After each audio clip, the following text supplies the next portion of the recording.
جذور الانتماء. طرام أولاً. ميشيل كمال سالم.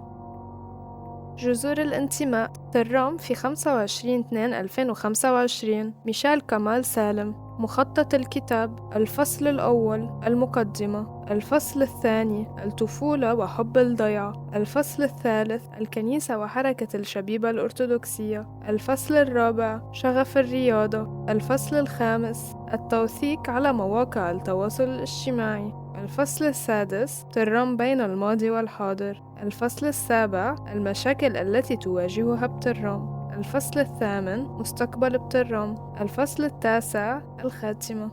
الفصل الأول المقدمة. في قلب الكورة بين التلال الخضراء وأشجار الزيتون التي تروي حكايات الزمن، هناك ضيعة صغيرة تحمل في ثناياها ذاكرة أجيال وروحا نابضة بالحياة.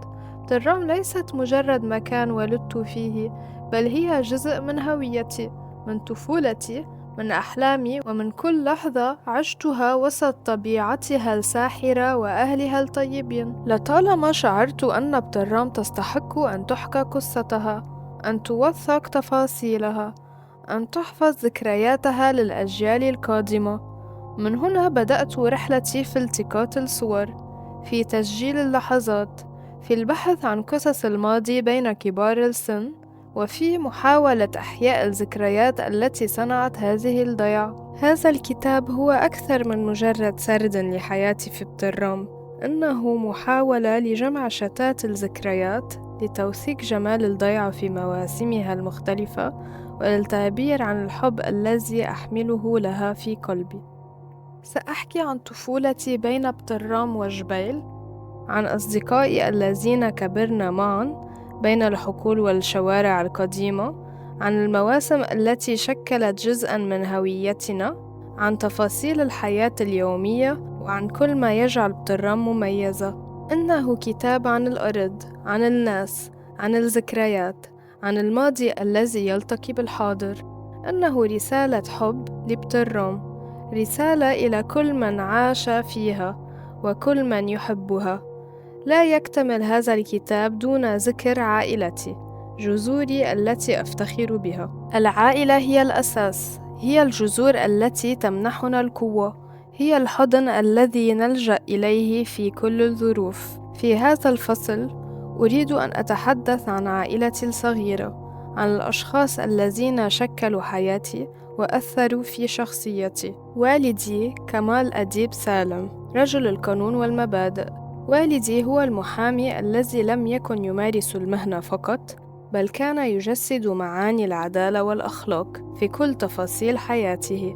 نشأت وأنا أراه يدافع عن الحق، يناقش القضايا، ويعمل بجد ليكون سنداً لعائلته ولمجتمعه. تعلمت منه أن الصدق والنزاهة هما أساس كل شيء، وأن الإنسان الحقيقي هو من يلتزم بمبادئه مهما كانت الظروف. والدتي سارة الخوري مخايل سالم، القلب النابض للعائلة. أما أمي فهي القلب الذي يمنح الحياة لكل شيء حوله. كانت الأم التي تهتم بأدق التفاصيل، التي تعطي بلا حدود، والتي تجعل البيت مكانا دافئا مهما كان الطقس في الخارج. من أمي تعلمت منها العطاء، معنى الصبر، ومعنى أن تكون العائلة دائما في المقام الأول. أخي غدي سالم، الأخ الأكبر والصديق. غدي أخي الكبير هو أكثر من مجرد أخ، هو صديق، هو القدوة، هو الشخص الذي كنت دائما أنظر إليه بإعجاب. منذ الصغر كان الداعم الأول لي، والشخص الذي ألجأ إليه عندما أحتاج إلى نصيحة أو إلى شخص يسمعني. بيننا الكثير من الذكريات، من اللحظات التي كبرنا فيها معا، من الأوقات التي ضحكنا فيها، ومن التحديات التي واجهناها سويا. نينا الإضافة الجديدة إلى العائلة. اليوم أصبحت عائلتنا أكبر من دخول نينا إلى حياتنا. زوجة أخي غدي، زواجهما كان لحظة جميلة، لحظة جمعت العائلة في فرح حقيقي، وأضافت إلى أيامنا شخصا جديدا يشاركنا الذكريات والأحلام. العائلة، الرابط الأبدي. مهما كبرت، مهما ابتعدت أو انشغلت، تبقى عائلتي هي أساس كل شيء. تعلمت منهم أن الحب الحقيقي لا يحتاج إلى كلمات، بل يظهر في الأفعال، في الاهتمام، في الدعم غير المشروط. هذه العائلة هي القوة التي أستمد منها طاقتي، وهي المكان الذي أعود إليه دائما، حيث أجد الأمان والراحة والحب الحقيقي. إلى عائلتي، شكرا لأنكم كنتم دائما هناك. شكرا لكل لحظة، لكل درس، ولكل ذكرى صنعناها معا. والآن لنبدأ الرحلة معا. الفصل الثاني: الطفولة بين جبال وبترام. ولدت في بترام، لكن جزءا من طفولتي قضيته في جبال. عندما كنت صغيرا انتقلت عائلتي إلى هناك، لكن بترام لم تغب عن قلبي أبدا. كانت زياراتنا للضيعة منتظمة، وكأنها محطة لا يمكن الاستغناء عنها في حياتنا. كنت أزور الضيعة باستمرار، وأمضي الليالي عند قريبنا نزيه سالم، حيث كنت أشعر أنني أعود إلى جذوري. في النهار كنت أركض بين الحقول، أتنقل بين الأشجار، أرافق أصدقائي في مغامرات لا تنتهي. وفي أيام الأحد كنت أذهب إلى الكنيسة للمساعدة في الخدمة. الضيعة كانت عالما خاصا بي. كنت أحب قطف الزيتون مع خالي يعقوب، وأشارك في موسم العنب والتين، وأتعلم كيف يصنع أهالي الضيعة الدبس بطرق تقليدية تعود لعشرات السنين. هناك في الحقول تعلمت قيمة الأرض، وتعلمت كيف يكون للإنسان جذور تماما كالأشجار التي تكبر في بترام. لم أكن أعرف يوما أن حبي لبترام سيتحول إلى قضية أدافع عنها وصوت أحاول إيصاله للجميع. كنت مجرد طفل يلعب في شوارعها الضيقة، يركض بين البيوت الحجرية، يتسلق الأشجار، ويشرب من ينابيعها العذبة. كانت الضيعة عالمي الصغير، لكنها كانت تعني كل شيء لي. كبرت وأنا أسمع قصص الأجداد عن الأيام الخوالي، عن الزمن الذي كانت فيه بترام نابضة بالحياة، مليئة بالحركة، عندما كان الناس يجتمعون في الساحات ويتعاونون في المواسم. كنت أستمع بانبهار وأتخيل كيف كانت الحياة آنذاك. لكن مع مرور الوقت بدأت ألاحظ أن شيئا ما تغير. الذكريات الأولى وحب الضيعة. عائلتي كانت جزءا من تاريخ بترام، وكان لي شرف الانتماء إليها. جدي أديب سالم كان كاتب عدل الكورة، لم يكن هناك غيره في المنطقة، وكان الناس يقصدونه من كل القرى ليشهدوا على معاملاتهم وأملاكهم. أما جدي الثاني الخوري مخايل سالم، فكان خوري الضيعة، الرجل الذي كان صوته يملأ الكنيسة ويجمع أهل البلدة في الأوقات المقدسة. كنت أرافق خالي يعقوب إلى الحقل في موسم قطف الزيتون، وكان لهذا الموسم سحره الخاص. كنا نبدأ العمل مع شروق الشمس، نلتقط الزيتون حبة حبة ونستمع إلى حكايات الحقول عن مواسم الخير وعن أيام كانت الأرض فيها أكرم مما هي عليه اليوم. لم يكن الزيتون وحده جزءا من ذكرياتي، بل العنب والتين أيضا، تلك الثمار الحمراء الصغيرة التي كنا نقطفها بفرح ونأكلها بشغف. طفولتي بين أزق الضيعة. طفولتي كانت هنا في بترام بكل تفاصيلها. لم أكن أشعر أنني بحاجة للخروج إلى أي مكان آخر، لأن الضيعة كانت عالما كاملا بحد ذاتها. هنا صنعت صداقاتي الأولى، لعبت الكرة في الحارات، ركضت خلف الفراشات في الحقول، وشاركت في كل الأعياد والمناسبات التي كانت تجمعنا كأسرة واحدة. مميزات بترام في نظري. لطالما شعرت أن بترام مختلفة عن باقي القرى، ليست الأكبر ولا الأغنى، لكنها تحمل في زواياها دفئا لا تجده في أي مكان آخر. هنا يعرف الجميع بعضهم البعض، الأفراح مشتركة والمشاكل كذلك. ما يميز بترام ليس فقط طبيعتها الخلابة، بل روح أهلها. هناك كرم لا حدود له، وترابط قوي بين العائلات رغم كل التحديات. لكن مع كل هذا كنت أشعر أن الضيعة تحتاج إلى شيء أكثر، تحتاج إلى من يتحدث باسمها، إلى من يوصل صوتها، صور عائلتي الكبيرة والصغيرة.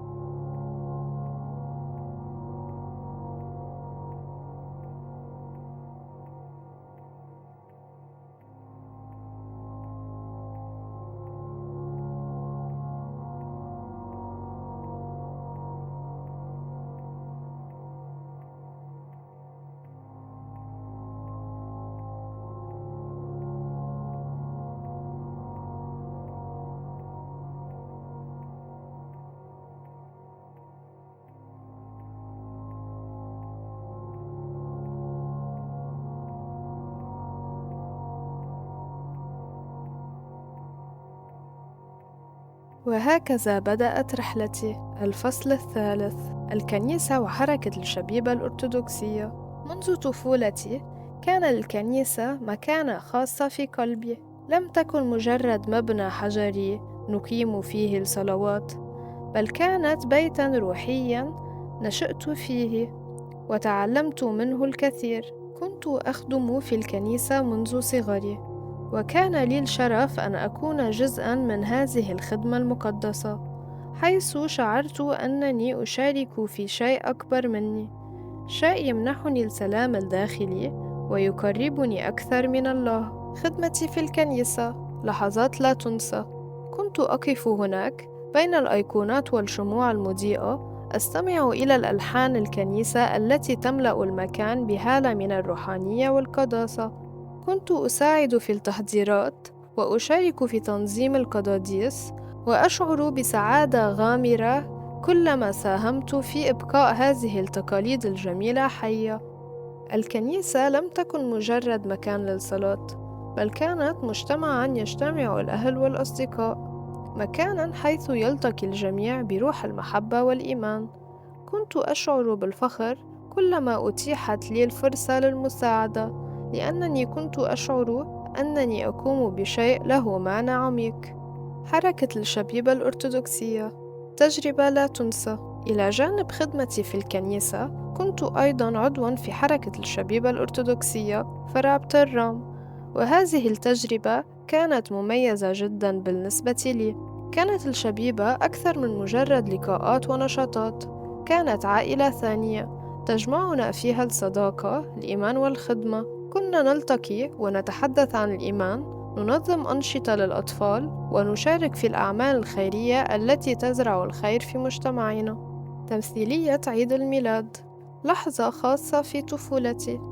من بين التجارب التي لا تنسى، كان لي الشرف أن أشارك في تمثيلية عيد الميلاد التي كانت تقام كل سنة في الكنيسة. كان لهذه التمثيلية وقع خاص في قلبي، حيث كنت أقف أمام الجميع أمثل دورا في قصة الميلاد المجيد، وأشعر أنني جزء من هذا الحدث العظيم.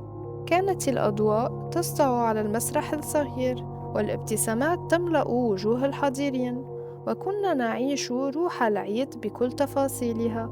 كان لهذا الحدث طابع مميز، حيث كنت أشعر بالفرح والفخر أنني أشارك في إحياء هذه المناسبة المقدسة.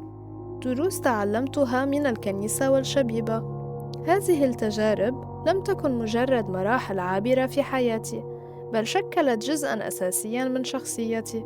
تعلمت من الكنيسة معنى الالتزام والمسؤولية، وتعلمت من الشبيبة معنى الخدمة والعمل الجماعي. تعلمت أن الإيمان ليس فقط في الكلمات، بل في الأفعال، في كيفية تعاملنا مع الآخرين، في محبتنا لبعضنا البعض، وفي رغبتنا في صنع الخير من حولنا. اليوم عندما أنظر إلى تلك الأيام، أشعر بالامتنان لكل لحظة قضيتها في خدمة الكنيسة والمجتمع. هذه التجارب لم تكن مجرد ذكريات، بل كانت دروساً في الحياة وقوة ترافقني في كل خطوة أخطوها. إضافة: جولات سبت اليعازر في بترام. من الذكريات العزيزة التي لا تنسى كانت جولاتنا في الضيعة يوم سبت اليعازر. في هذا اليوم المبارك كنا أنا وأصدقائي نجوب بترام، حاملين معنا فرحة القيامة القريبة. نطرق أبواب البيوت ونردد بصوت واحد: افرحي يا بيت عنيا نحوك واف الإله. كان لهذه الجولات طابع مميز، حيث كنا نشعر وكأننا نحمل رسالة فرح ورجاء إلى كل بيت، إلى كل عائلة. كنا نمشي بين أزقة الضيعة، نرى الوجوه المبتسمة والأيادي التي ترحب بنا، ونشعر بروح المحبة التي تجمعنا جميعا. لم يكن الأمر مجرد تقليد ديني، بل كان احتفالا جماعيا بروح واحدة، حيث كنا نتشارك في هذه اللحظات بروح الإيمان والصداقة. كانت هذه الجولات تربطنا أكثر ببعضنا البعض، وتجعلنا نشعر بانتمائنا العميق لبترام، هذه الأرض التي كانت دائما تحضننا بحب. كل بيت كان يفتح لنا أبوابه، يستقبلنا بفرح، وكنا نشعر أننا نحمل بركة هذا اليوم إلى كل زاوية من الضيعة. كانت لحظات مليئة بالفرح والنور، تترك أثرا في قلوبنا وتجعلنا ندرك أن الضيعة ليست مجرد مكان نعيش فيه، بل هي عائلة كبيرة يجمعها الإيمان والتقاليد الجميلة. صور عن الكنيسة والخدمة فيها.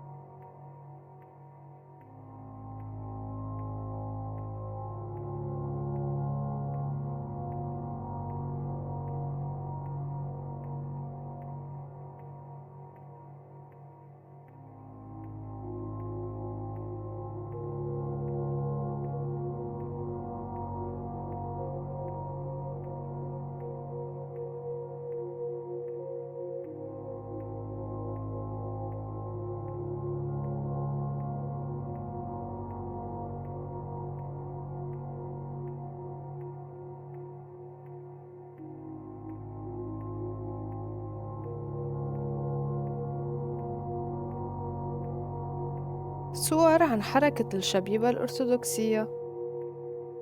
صور لسبت إليعازر.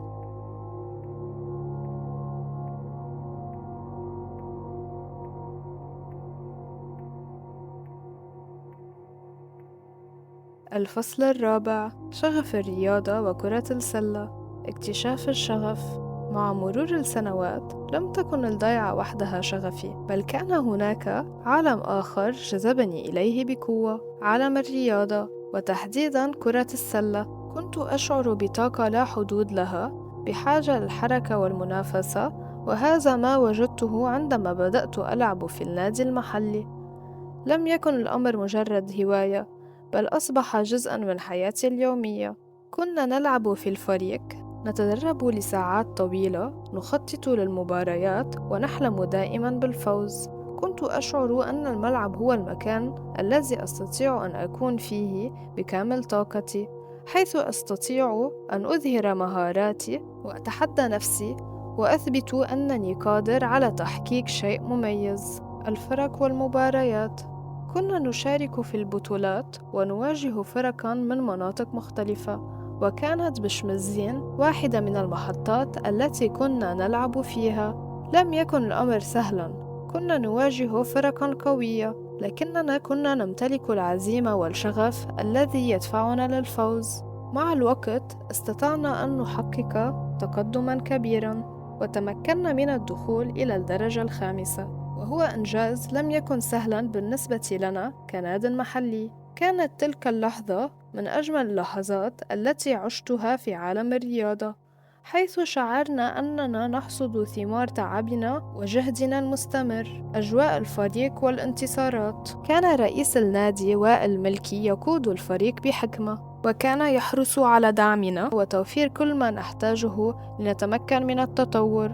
كنا نعيش أجواء رائعة بين التدريبات القاسية والمباريات الحماسية، ولحظات الفرح عند الفوز، ولحظات التعلم عند الخسارة. لم يكن الأمر مجرد رياضة، بل كان تجربة حياة تعلمت منها معنى العمل الجماعي، الالتزام وعدم الاستسلام. كل مباراة كانت درساً جديداً، وكل فوز كان حافزاً للاستمرار، وكل خسارة كانت فرصة للتحسين والتطوير. ذكريات تبقى في القلب. الوقت التي قضيناه في النادي كان من أجمل الأوقات في حياتي. تلك اللحظات التي كنا نقف فيها معا كفريق، نسمع صفارة البداية، نشعر بالأدرينالين يجري في عروقنا، ونبذل كل ما لدينا للفوز. كل ذلك سيبقى محفورا في ذاكرتي إلى الأبد. قد تكون كرة السلة مجرد لعبة للبعض، لكنها بالنسبة لي كانت أكثر من ذلك. كانت شغفًا وتجربة وشخصية تتشكل في الملعب، وكانت جزءًا من الرحلة التي صنعت مني ما أنا عليه اليوم. الفصل الخامس: بداية صفحة التوثيق على مواقع التواصل الاجتماعي. فكرة الصفحة: كيف بدأت القصة؟ مع مرور السنوات بدأت أشعر أن بترام ليست مجرد مكان أعيش فيه، بل قصة تستحق أن تروى. كنت أرى المواسم تتكرر، الزيتون يقطف، العنب يعصر، اللبس يطهى، لكن شيئا كان ينقص. لم يكن هناك من يوثق هذه التفاصيل، من يحفظها للأجيال القادمة. هكذا ولدت الفكرة: لماذا لا أفتح صفحة على مواقع التواصل الاجتماعي وأبدأ بنشر هذه التفاصيل؟ لم يكن الأمر مخططا له بدقة، لكنني شعرت أنني يجب أن أفعل شيئا. فتحت الصفحة ولم أكن أعلم إن كان الناس سيتفاعلون معها، لكنني كنت متأكدا من شيء واحد: هذه الضيعة تستحق أن تعرف. تصوير المواسم ترام في كل فصولها. لم أكن وحدي في هذه الرحلة، كان معي صديقي عبد عبود الذي كان يشاركني شغفي في توثيق كل شيء. كنا نخرج معا، نمسك هواتفنا أو كاميراتنا ونجوب الحقول والبيوت القديمة. كنت أصور موسم الزيتون حين يجتمع الأهل والأصدقاء لجنى الثمار، ثم جاء موسم العنب وأردت أن أوثق كيف كان أهل الضيعة يصنعون الزبيب والدبس بأيديهم، كيف كانت النساء تجتمع حول القدور تحرك العصير حتى يتكثف ويصبح دبسا لونه كالعسل. عندما قررت إنشاء الصفحة على مواقع التواصل الاجتماعي، لم يكن هدفي مجرد نشر صور عادية، بل كنت أريد أن أجعل الناس يشعرون وكأنهم يعيشون في بترام حتى لو كانوا بعيدين عنها. بدأت أبحث عن زوايا جديدة للتصوير، عن لحظات تعبر عن هوية المكان، عن مشاهد يمكنها أن تحكي قصة بدون كلمات. أول صورة نشرتها كانت صورة لأشجار الزيتون الممتدة تحت أشعة الشمس، صورة تحمل في طياتها عمرا طويلا من العمل والتاريخ. عندما نشرتها لم أتوقع أن تلقى هذا التفاعل الكبير. بدأت التعليقات تتوالى، البعض تذكر أيامه في الضيعة، البعض الآخر شعر بالحنين، وهناك من بدأ يشارك بصوره القديمة ويطلب من أن أزور أماكن محددة للتصوير. وهكذا تحولت الصفحة من مجرد فكرة إلى مساحة تجمع محبي بترام، سواء كانوا يعيشون فيها أو غادروها منذ سنوات. أصبح كل منشور بمثابة نافذة مفتوحة على الضيعة، على تفاصيلها الصغيرة، على روحها التي لا تموت. مع مرور الوقت بدأت أركز أكثر على توثيق المواسم، لأنني أدركت أنها جزء أساسي من هوية بترام. موسم الزيتون كان الأهم، حيث يجتمع الأهالي لقطف الزيتون وعصره. صورت الفرق بين العصر التقليدي والعصر الحديث، سجلت كيف كانت العائلات تجتمع في المعاصر، كيف كان الأطفال يشاركون في القطف، وكيف كانت الضيعة تعيش حالة من الحماس والفرح في هذا الموسم. موسم العنب والتين لم يكن مجرد وقت للكتاف، بل كان احتفالا بالحياة. التين يجفف ويطبخ، والعنب يتحول إلى زبيب، نبيذ ودبس وسبيرتو، ومن ثم إلى عرق. وكل هذه العمليات كنت أحرص على توثيقها بكل تفاصيلها. الأعياد والاحتفالات لم تكن المواسم الزراعية وحدها التي أركز عليها، بل أيضا المناسبات الخاصة التي تجمع أهالي الضيعة، مثل عيد السيدة، عيد الفصح، عيد الميلاد، والأعراس التقليدية. التفاعل مع الأهالي. كيف أصبحت صفحتي مصدرًا للذكريات؟ كلما نشرت صورة أو فيديو كنت ألاحظ كيف يتفاعل معها الناس بحماس. البعض كان يشارك ذكرياته عن المكان، البعض الآخر كان يسألني عن تفاصيل أكثر، وهناك من بدأ يرسل لي صوره القديمة ويطلب مني أن أنشرها وأضمها إلى مجموعتي. بدأت تصلني رسائل من أشخاص غادروا الضيعة منذ عقود، يقولون لي أن صوري جعلتهم يشعرون وكأنهم عادوا إليها، وكأنهم يسيرون في طرقاتها من جديد.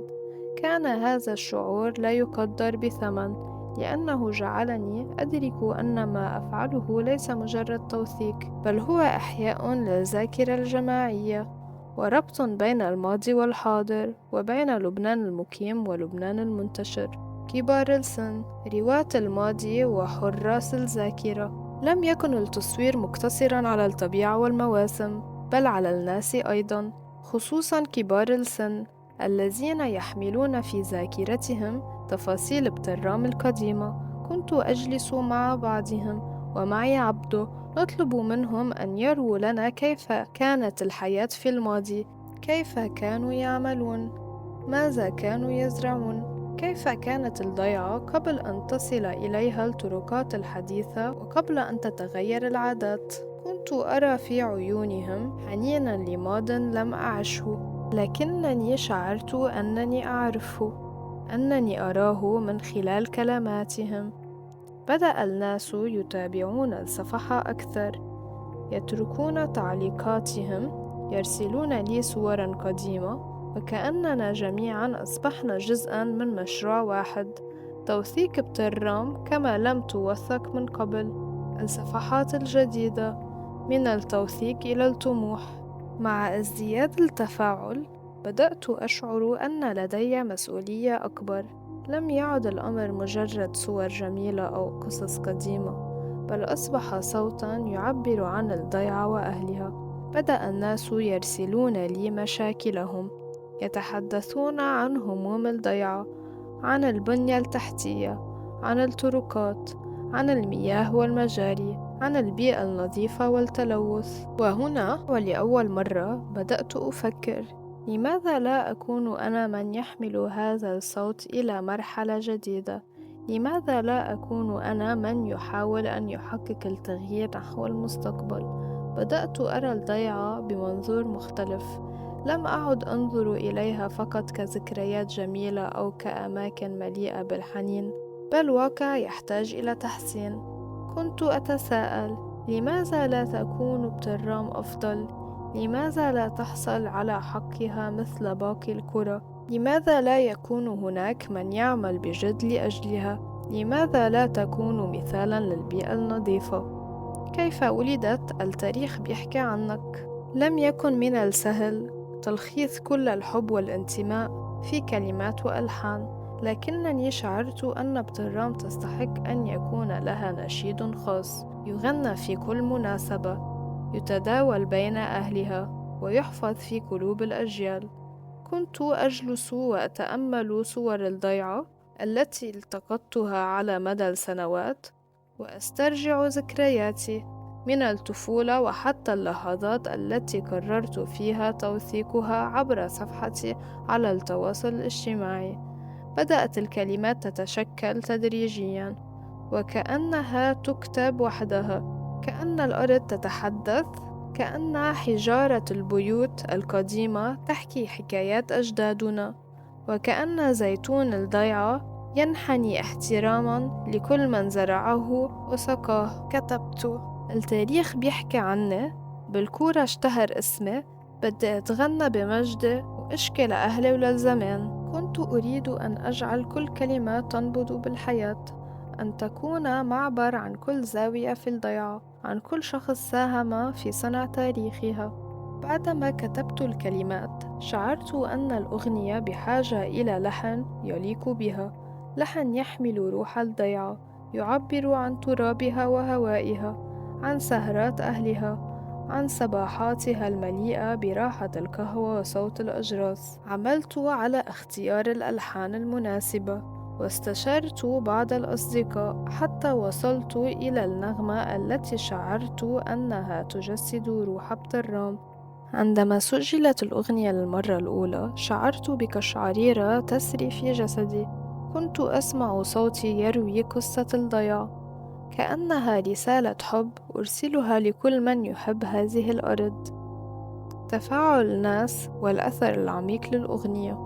ما أن نشرت الأغنية على وسائل التواصل الاجتماعي حتى بدأت الرسائل والتعليقات تتوالى، رأيت كيف أن بترامين في الوطن والمهجر وجدوا فيها قطعة من قريتهم، من ذكرياتهم، من جذورهم. بعضهم قال أنه بكى عند سماعها، وآخرون أرسلوا لي صورا لهم وهم يستمعون إليها مع عائلاتهم.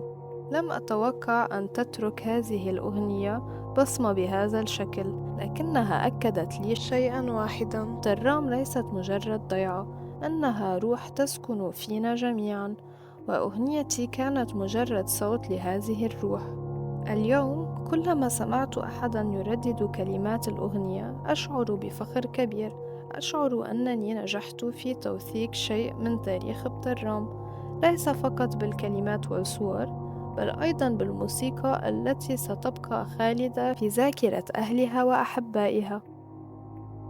صور عن العنب والكركة، نكهة الزمن والتقاليد العريقة.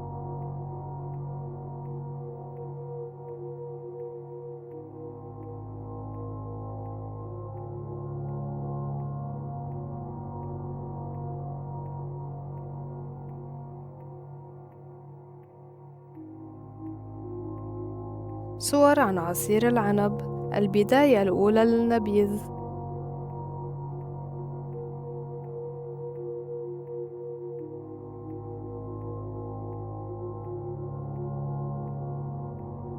صور عن التين المهبل. صور عن دبس الرمان.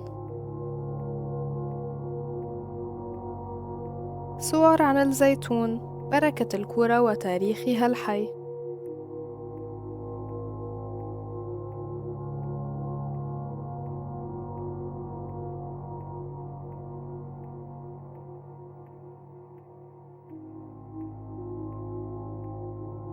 الفصل السادس: الماضي والحاضر، مقارنة بين الحياة القديمة والحديثة في بترام. مع مرور الزمن تغيرت الحياة في بترام بشكل كبير، من الطرق التي كنا نعيش بها إلى الأدوات التي نستخدمها وحتى العادات اليومية. ومع توثيقي للضيعة بدأت ألاحظ هذه التغييرات وأقارن بين الماضي والحاضر وكيف أثر على الناس والمجتمع. الزراعة. في الماضي كانت الزراعة هي أساس الحياة في الضيعة، وكانت العائلات تعتمد عليها في معيشتها اليومية. لم تكن هناك آلات حديثة، وكان كل شيء يتم يدويا، مما كان يتطلب جهدا أكبر، ولكنه كان يقوي الروابط العائلية والمجتمعية. صور من معرض المربي ميشيل جرج السرحان.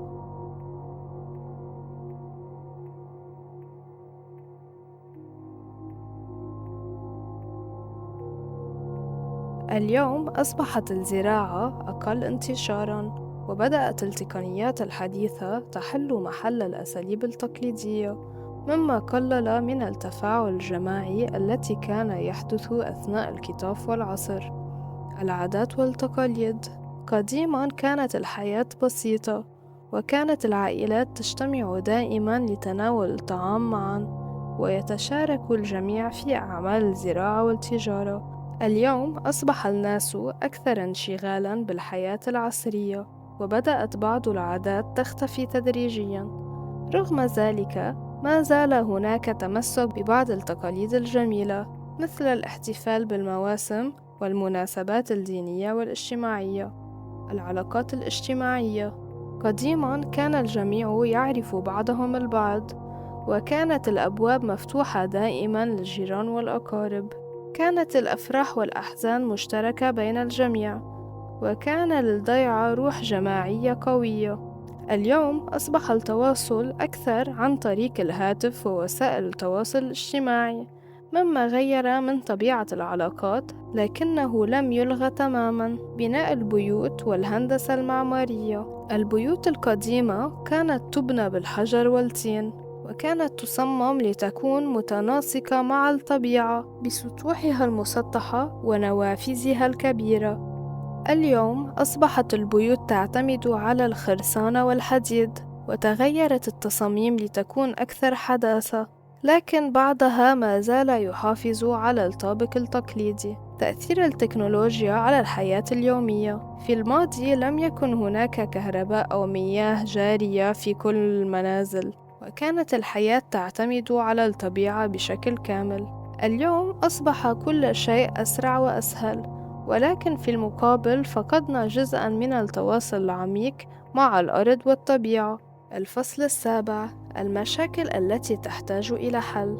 على الرغم من كل الجمال الذي تحمله بترام، كنت أدرك أيضاً أن هناك مشاكل تحتاج إلى حلول، وأن الضيعة لا تخلو من التحديات. ومن هنا قررت أن أستخدم صفحتي ليس فقط لنقل الجمال، بل أيضاً لتسليط الضوء على القضايا التي تحتاج إلى اهتمام، سعياً إلى نتيجة أفضل دون اللجوء إلى السلبيات. مشاكل البنية التحتية: كانت بعض الطرقات في الضيعة تحتاج إلى صيانة، وهناك مناطق لم يكن فيها إنارة كافية. بدأت التقاط صوراً لهذه الأماكن أنشرها وأدعو الناس للمطالبة بتحسينها. كنت أشعر أن التوثيق يمكن أن يكون له دور في التغيير، وأن الصورة قد تكون أقوى من أي شكوى مكتوبة. مشاكل المجارير في بترام: هذه كانت واحدة من القضايا التي تحدثت عنها كثيرا، حيث كنت أنشر صورا للمشاكل البيئية وأحاول دفع الناس للتفكير بحلول لها. كنت أتحدث مع الأهالي، أستمع إلى آرائهم، وأبحث عن طرق يمكن أن تساعد في تحسين الوضع. الحفاظ على التراث المعماري: البيوت القديمة في بترام كانت كنزاً، لكنها بدأت تتآكل مع الزمن. كنت أحرص على توثيقها، على الحديث عن أهميتها، وعلى تشجيع الناس على الاهتمام بها بدلاً من هدمها. الحفاظ على العادات والتقاليد: شعرت أن بعض العادات الجميلة بدأت تختفي مع مرور الزمن، مثل الزراعة التقليدية، الطبخ على الحطب، والسهرات الجماعية في الساحات. كنت أرى أن التوثيق قد يساعد في إبقاء هذه العادات حية، وأن نشرها قد يدفع الجيل الجديد إلى التمسك بها.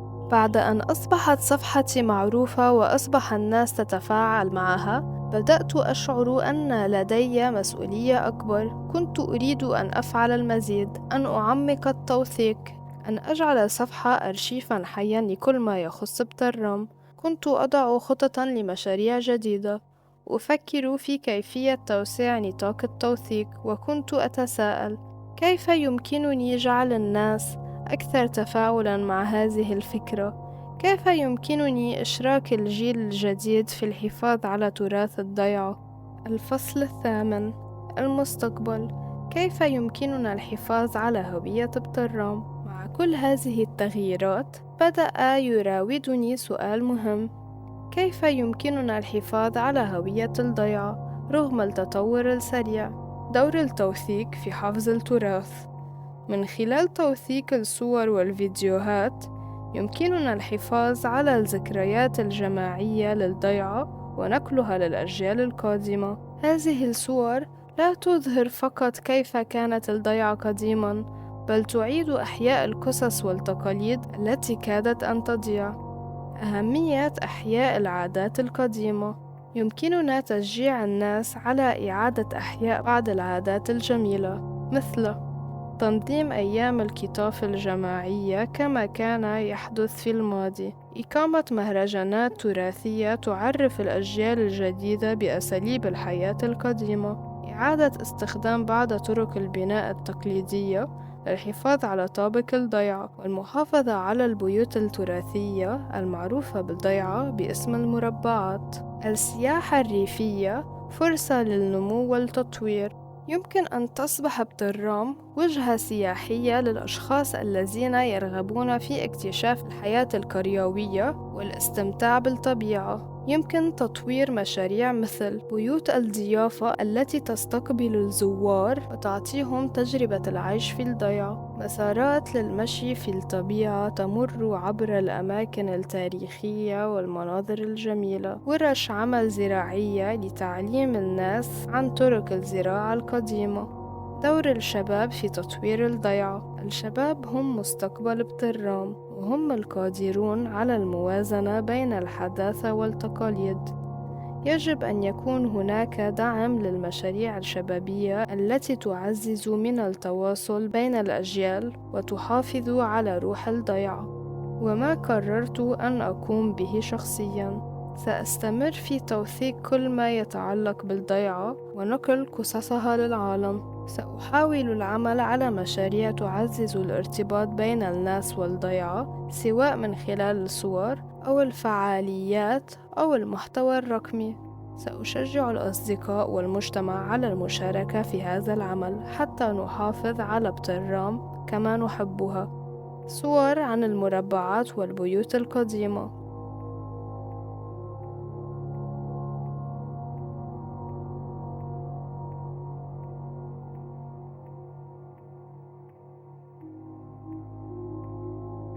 الفصل التاسع. الخاتمة. رسالة حب إلى بترام. إلى بترام، الضيعة التي تحضن طفولتي وذكرياتي، الضيعة التي أتنفسها كما أتنفس الحياة. كبرت بين شوارعك الضيقة، حيث كانت الشمس تشرق على حجارات البيوت القديمة وتضيء ممرات الطفولة التي مشيناها بفرح وبراءة. كنت أستيقظ صباحا على صوت العصافير التي تعلن بداية يوم جديد، وأركض في الحقول حيث تمتد أشجار الزيتون كأنها تحرس الأرض وتحكي قصص الأجداد. كم مرة جلست تحت تلك الأشجار أراقب كبار السن وهم يروون حكايات الماضي عن أيام لم نعشها ولكنها محفورة في أرواحنا. كنت أستمع إليهم بانبهار، أشعر أنني جزء من هذه الأرض، من هذا التاريخ، من هذه الروح الجماعية التي لا تزال تعيش فينا رغم تغيير الزمن. ترام ليست مجرد ضيعة، إنها بيت كبير يضمنا جميعا. هي العائلة الممتدة التي تجمعنا في الأفراح كما في الأحزان. هي الجذور التي تمتد عميقا في قلوبنا حتى لو رحلنا عنها. لا يهم كم تغيرت الدنيا، فكلما ابتعدنا يبقى الحنين يشدنا إليها، لأن الإنسان قد يسكن في أماكن كثيرة لكنه لا يجد الراحة الحقيقية إلا في المكان الذي خلق فيه. عندما بدأت بتوثيق الضيعة لم يكن الأمر مجرد التقاط الصور أو تسجيل مقاطع فيديو، بل كان رحلة في الزمن، محاولة لاستيعاب لحظات قد تبهت مع الأيام. أردت أن أقول للعالم: هذه بترام، هذا سحرها، هذه روحها التي لا تموت. لا أنسى الأيام التي قضيتها مع أصدقائي عبدو عبود، نجيب خوري، نجيب روني خوري، باتريك، إدي، زياد، ساندي، هاريات، ماريا، ميراي، إليان وإلي. كنا نلعب الورق والغميضة واللقيطة وإنسان حيوان شيء. نمضي الوقت بالضحك والفرح، نصرخ بحماس عندما نفوز ونغضب قليلا عندما نخسر، ثم نعود لنضحك من جديد. كانت لحظات صافية لا يمكن للزمن أن يمحوها. ولا أنسى صديقي عبدو الذي كان دائما معي في هذه الرحلة، في التوثيق، في التجول بين الحقول، في الحديث عن الماضي والمستقبل في كل خطوة. عبدو لم يكن مجرد رفيق، بل كان جزءا من هذه الحكاية، جزءا من هذه الأرض. اليوم وأنا أكتب هذه الكلمات أشعر أنني لم أكن أكتب عن الضيعة فقط، بل كنت أكتب عن نفسي، عن طفولتي، عن روحي التي تجد سلامها في بترام. إلى بترام، شكرا لك على كل لحظة، شكرا لك على كل لحظة، على كل صورة، على كل شجرة زللتني، على كل طريق مشيتها، على كل صديق جمعني بك. شكرا لك لأنك علمتيني أن الحب الحقيقي هو حب الأرض، وأن الانتماء ليس مجرد كلمة بل شعور يسكن القلب إلى الأبد. مهما ابتعدت سيبقى قلبي هنا في ضيعتي في بترام. بترام أولا. صور عن كبارنا هم بركة بيوتنا.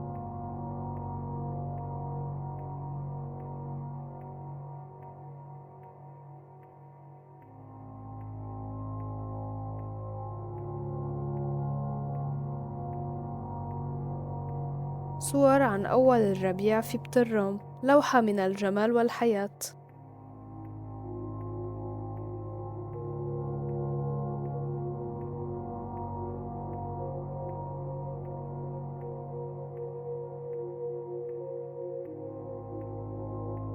رسالة حب إلى أهلي في بترام، إلى أهلي وأحبائي في بترام، إلى من شاركني الذكريات واللحظات الجميلة، إلى من وقف بجانبي ودعمني. أهديكم هذه الكلمات من القلب. بترام هذه الأرض التي احتضنت طفولتي، كبرت بين أحضانها، تعلمت منها معنى الانتماء، معنى الحب الحقيقي للأرض وللناس. هنا صنعت أجمل الذكريات، وهنا وجدت عائلتي الثانية بين الأصدقاء والجيران وكل من جعل من بترام بيتا كبيرا يجمعنا. كل الحب، كل الامتنان لكل من ساعدني في هذا الكتاب، لكل من قدم لي فكرة، ذكرى، كلمة أو حتى دعما بصمته. أنتم جزء من هذه القصة، من هذا التوثيق الذي يحمل روح الضيعة وناسها الطيبين. بترام كل الحب، كل الغرام، تبقين دائما في القلب، وتبقى ذكرياتك منارة تنير دربي أينما كنت. بترام أولا.